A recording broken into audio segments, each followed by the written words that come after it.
السلام عليكم. نصيحة للشباب أو الفتيات أو النساء بصفة عامة المقبلين على الزواج. إليكم هذه النصيحة: الزواج ليس حبا فقط، في أيام يكون فيها حب وأيام يكون فيها تعب وضغط وخلافات. الذي يجعل العلاقات تستمر فعلا هو طريقة التعامل وقت الزعل والاحترام وعدم كسر خاطر الشخص الذي معك. كثير علاقات لا تنتهي بسبب قلة الحب أو قلة الاهتمام، بل بسبب الكلام الجارح والعناد ودخول الناس في كل تفاصيل العلاقة. بسم الله نبدأ.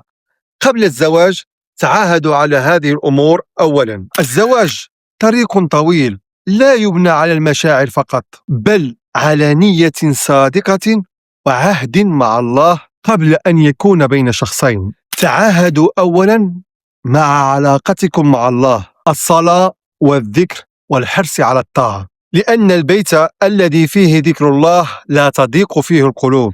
تعاهدوا على طريقة التعامل وقت الخلاف، لا صراخ، لا إهانة، لا قرارات في لحظة غضب، بل تأجيل النقاش حتى تهدأ النفوس. تعاهدوا على الاحترام الدائم، فالكلمة الجارحة قد تنسى ظاهريا لكنها تترك أثرا عميقا. تعاهدوا على عدم إدخال الآخرين في حياتكم الخاصة، لا تنقلوا الأسرار ولا تفتحوا أبواب تدخل العائلة في كل صغيرة وكبيرة. تعاهدوا على الدعم النفسي، كل واحد يكون سندا للآخر في الحزن قبل الفرح. تعاهدوا على الصبر والتجاوز، ليس كل خطأ يعاقب عليه، فالتجاوز نصف السعادة.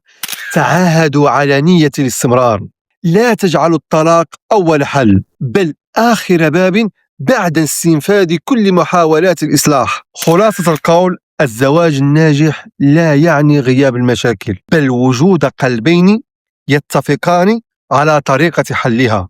شارك هذا المقطع بين أصدقائك، أحبابك، الدال على الخير كفاعله. والسلام عليكم ورحمة الله وبركاته.